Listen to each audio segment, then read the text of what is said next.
There is a number you're going to hear in about 30 seconds that you will not be able to unknow.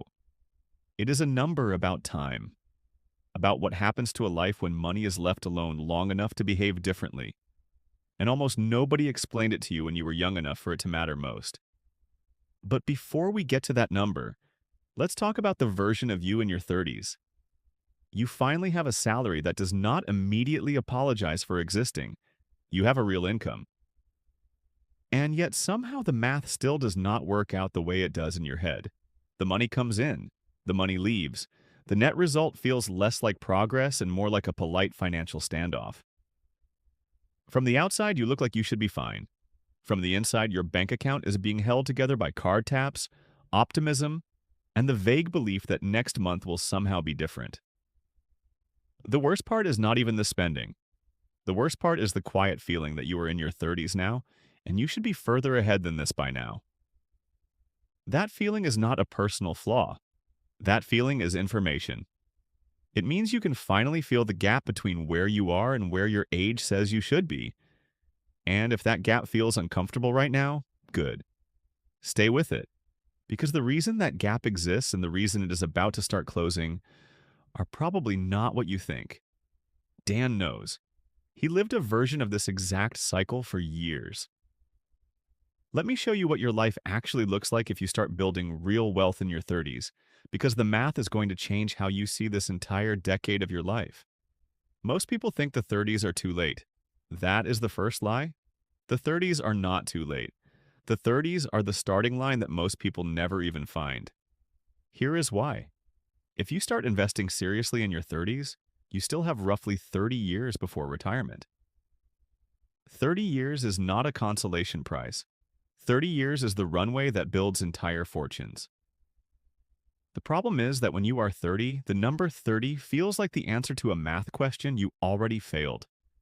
It feels late. It feels like you missed the boat. The boat has not even finished loading yet, but you would not know that from how it feels inside. And that feeling is what costs people more than any market crash ever will. Dan was 32 when he finally opened a real brokerage account. Not because he had a strategy, not because he had read every investing book on the market. He opened it because he had spent his entire 20s earning decent money and somehow ending up with nothing to show for it. Every raise Dan got in his 20s disappeared. Every new salary level just became the new baseline for a slightly more expensive life. He was not broke in the obvious way, which almost made it more frustrating. He was just stationary. His income kept moving and his net worth kept standing still. And that is when Dan realized something that changed everything. The cost of not starting in his 20s was real, but the cost of not starting in his 30s was going to be permanent. That is the invisible cost of waiting. It does not arrive as a bill. It does not show up on a statement. It accumulates in the gap between what your future holds and what it could have held. And you cannot see that gap clearly until you are standing on the far side of it. So Dan started. He set up an automatic transfer. $500 a month, every month. Same day, regardless of what was happening in his life or in the market. And here is what happened next. The first year was brutal. Not because anything went wrong, because nothing visible happened. Dan put in $6,000. The market added maybe $200. The account sat at $6,200. And Dan remembers looking at that number and thinking, this is the most underwhelming financial decision I have ever made. This is the moment most people leave. Not because they made a bad decision, because the human brain runs on visible feedback. We need legible evidence that an action produced an outcome. And in the first year of investing $500 a month, the feedback is nearly invisible. The growth is real, but it does not feel real.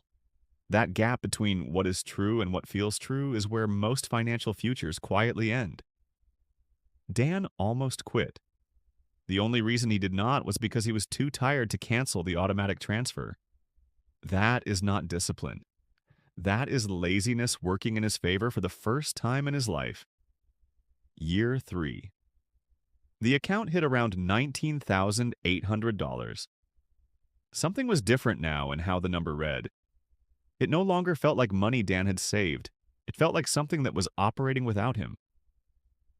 The contributions from year 1 had been compounding inside the contributions from year 2, which were compounding inside the contributions from year 3.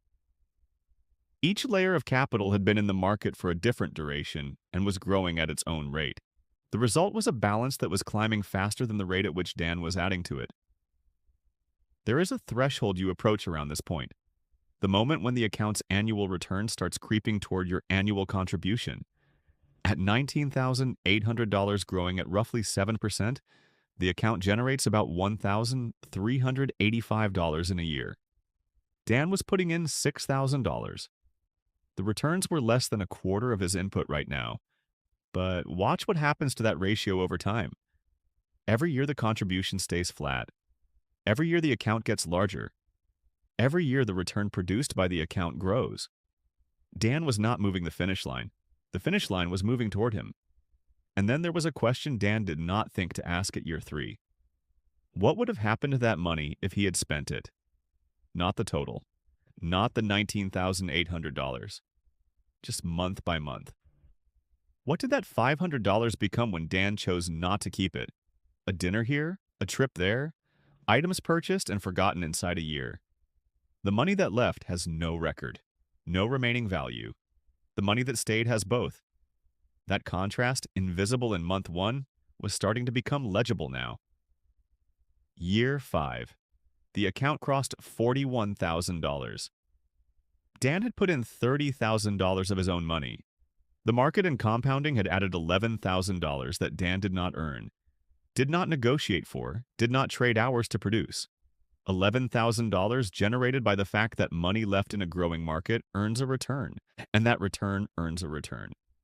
And that process does not require Dan's involvement once it has started.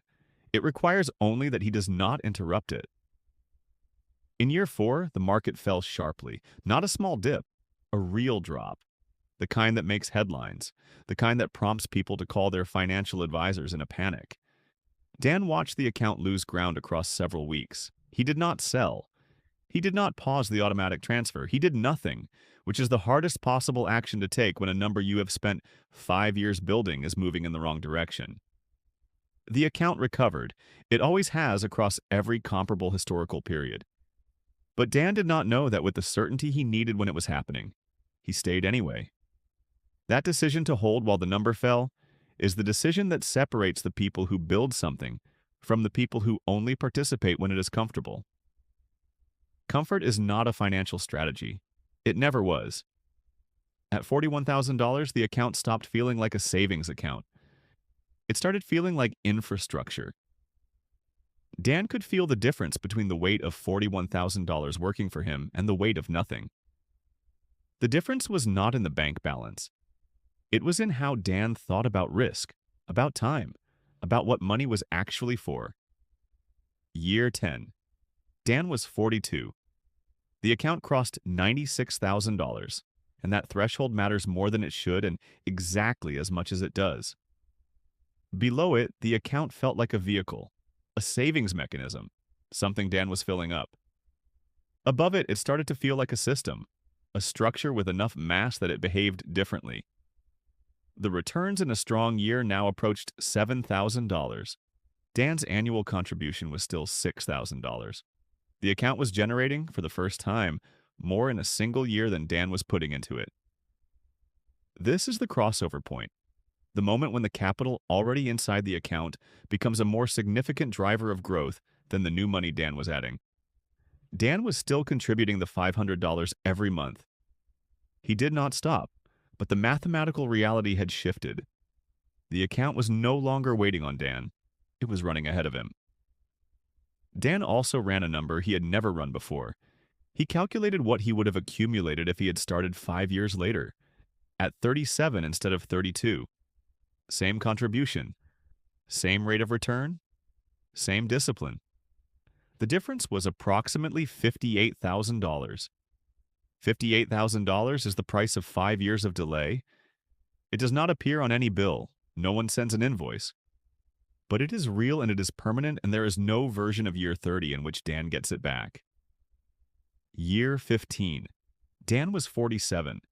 The account held $184,000. Dan had put in $90,000 of his own money. The market had contributed $94,000 that Dan never worked for, never worried about producing, never had to show up for. It arrived because capital invested in a diversified market index grows over time, and Dan did not interrupt that process. The ratio kept shifting. At year 20, the market's contribution would surpass Dan's by a wider margin. At year 30, Dan would look back at his own $90,000 of input as a relatively small portion of the total. That inversion is the thing most people cannot hold in their heads when they are staring at month one. The idea that the money you put in eventually becomes the smaller number. The account at $184,000 did not feel the way Dan imagined it would feel when he was 32. It felt quieter than that. It felt less like an achievement and more like a condition. The way a structural wall holds a building without announcing itself. Most days, Dan was not thinking about the account. The account did not require him to think about it. That is precisely why it worked. Year 20. Dan was 52. The account held $295,000. Dan had contributed $120,000. The compounding had added $175,000. For every dollar Dan put in, the market returned $1.46 on top of it. That ratio is not a projection. It is the arithmetic result of a historically average annual return applied consistently across 20 years without interruption. The account generated in an average year just over $20,000 in returns. That is more than a significant portion of American households earn in 6 months of full-time work. Produced by a balance sitting in an index fund. Requiring no labor, no negotiation, no performance review. It arrived because Dan started at 32 and did not stop.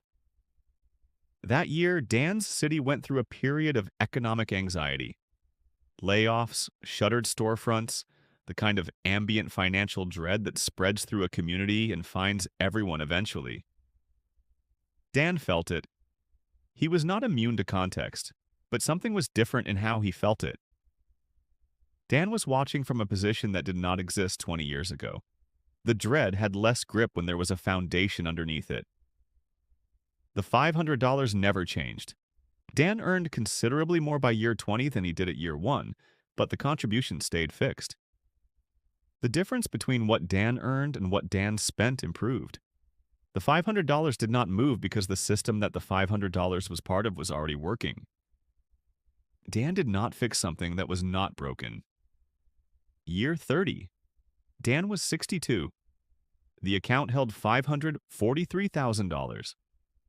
Dan had put in $180,000. The market had put in $363,000. Dan was 62 years old and he had an account that was worth more than $500,000. It began as a Tuesday in his 30s, an automatic transfer, and a decision to leave it alone. This was not the only thing Dan had. There was equity in the home. There was a retirement account that had been receiving contributions for decades. There were other small positions accumulated in the years when there was extra. But the $500 a month account was the piece that started first. And because it started first, it had the longest runway.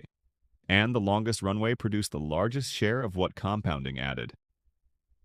Here is the number promised at the start, the one you will not be able to unknow. If you start in your 30s with just $500 a month and never change anything, you end up with $543,000. You put in $180,000. Time puts in the other $363,000. That is the math of starting in your 30s. It is not too late.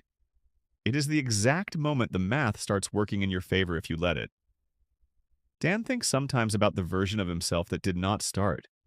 Not with regret, with something closer to arithmetic. That version is not a worse person. He did not make a moral error. He made a timing error. One that compounded quietly in the background for 30 years. The same way the account did, just in the opposite direction. And here is the thing that keeps coming back. The question Dan has never fully been able to answer. Somewhere tonight, there is a person in their 30s looking at their phone. They have $500 that has not been assigned a purpose yet. It landed in their account this week and it is still unclaimed. In the next few days, something will claim it. A bill, a plan, a moment of ordinary spending that will feel completely justified because it is. The $500 is not the issue. The decision is the issue. They do not know yet that the choice they are about to make is not a $500 choice. It is a $363,000 choice. And the thing that keeps Dan up some nights is not the number. It is the question underneath it. How many of them in that exact moment with the $500 still unclaimed are one video away from doing it differently? If this felt uncomfortably familiar, let me know in the comments which part of the journey you recognized first. And subscribe if you want more videos that treat money like the life story it actually is. Dan spent most of his 30s stuck in this exact loop. The system that finally got him out is what we'll be sharing more of.